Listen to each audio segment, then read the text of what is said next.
Thanks to Brilliant for supporting this video. Because you watch SciShow, Brilliant is offering you a 30-day free trial and 20% off an annual premium subscription at brilliant.org/SciShow. There's something so fun about finding out you have the same birthday as someone else. It feels like a statistical marvel to hear that you and a buddy were born on the same day, and think of how much you can save on birthday cakes by going Dutch. But have you ever wondered what those odds really are? Like, how likely is it that you've got a birthday twin living on your street or working in your office? As it turns out, the odds of two people having the same birthday are way higher than many would guess. How about you? How many people do you think need to gather for the odds of a birthday match to be better than 50%? Comment below with your best guess now, and see if you got it right in just a sec.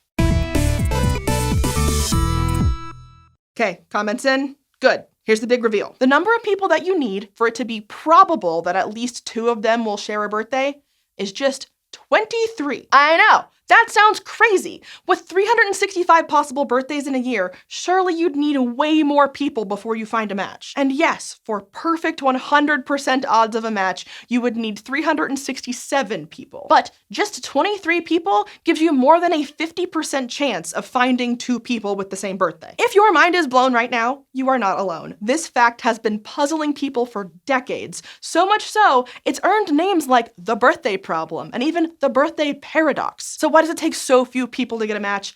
The answer lies in probability. When you think about the birthday problem, you might picture each person in the room just shouting their birthdays all at once. That would be the equivalent of one big comparison of all 23 dates. It also would be pretty loud. But to wrap your brain around this so-called paradox, it's actually better to picture everyone in the room standing on their birthday on a giant calendar, one at a time. The first person has a 100% chance of standing on an empty date. The second person has a 364 in 365 chance, since only one box is occupied, which means the third person has a 363 in 365 chance, and so on. By the time it's person 23's turn, they have a 343 in 365 chance of standing in an empty box. That still seems likely, but it's not the end of the story. We can think of each person moving onto a box as a sort of pairwise comparison, with each pair having a 1 out of 365 odds of being a match. Person A, the first onto the calendar, has nobody to compare themselves to,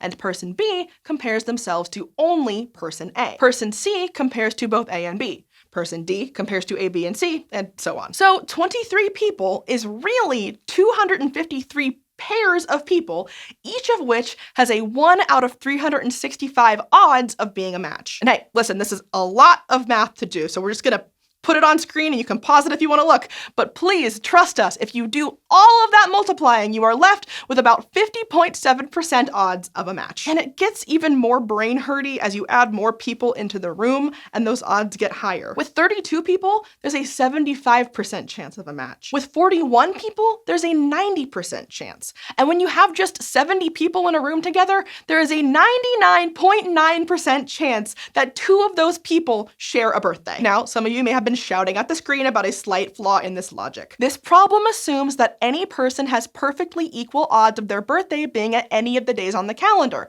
that birthdays are randomly distributed. But the real world is more complicated, and there are some factors that might alter the probability of a birthday match. Obviously, we haven't taken into account any leap year birthdays. Sorry to everyone out there born on February 29th, but even if we did include you, it wouldn't change the odds all that much. The bigger factor is that there isn't an even chance that people are born on any day of the year. There are times of the year when more babies are born, and they vary around the world. For example, in the US, the month with the most babies born is August, while in the UK, it's July. The most popular birthday in the US is September 9th, while in England and Wales, it's September 25th. But the best birthday is mine!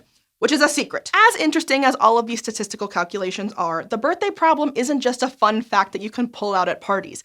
It has practical applications too. After all, birthdays aren't the only thing that can overlap. Take medical studies, for example. A lot of the time, data collected in studies is anonymized, meaning all identifying information like names, birthdays, addresses, and phone numbers is removed from the data. This is done to protect people's safety and privacy. If data isn't anonymized, then people's private health information may not be so private anymore. Once you anonymize the data, there's no way of telling who participated in what studies, which is great for anyone in witness protection, which, hey, why are you answering surveys? But this anonymized data can present its own kind of problem. double counting. Let's say we want to find out how many people in Nebraska had a diagnosis of heart disease in a 10-year span. We could just ask each hospital in Nebraska for the number of patients they had with heart disease, then add them all up, and we'd get a solid number. But we'd have no way of telling how many of those people had been to multiple hospitals and were in both hospitals' numbers. They'd be double counted. Thankfully, math based on the birthday problem can help us out here. Using the same math of probabilities, researchers who are combining multiple data sets can find out the chances that someone is being counted twice and skewing their results. Unfortunately, that doesn't mean we can pick out those double counts. It's more to calculate the risk of overlaps and provide a margin of error around your study results. Here's another example where the birthday problem can give us birthday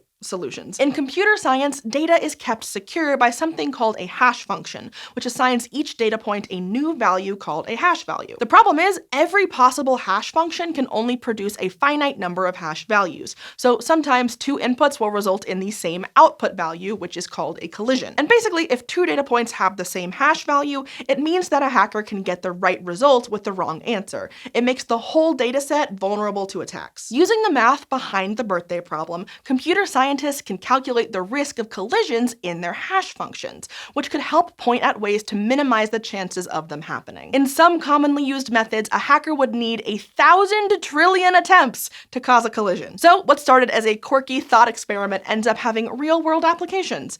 And that, like any birthday, is something worth celebrating. And in this video, we'd like to celebrate our sponsor, Brilliant. Brilliant is an interactive online learning platform offering an ever-growing catalog of lessons in math, science, and engineering, like their course in creative coding. This course develops your programming skills with variables and loops in just 8 lessons. Then you'll be ready to move on to one of Brilliant's 17 other computer science courses. So one day soon, you could be one of those computer scientists protecting data against attacks with the birthday problem. To get started with your first 30 days free, you can go to brilliant.org/SciShow or click the link in the description down below. That link also gives you 20% off an annual premium Brilliant subscription. Thanks to Brilliant for supporting this SciShow video, and happy birthday to whoever is watching this video on their special day. Sound off in the comments so we can see the birthday problem in our own community. That would be super cool.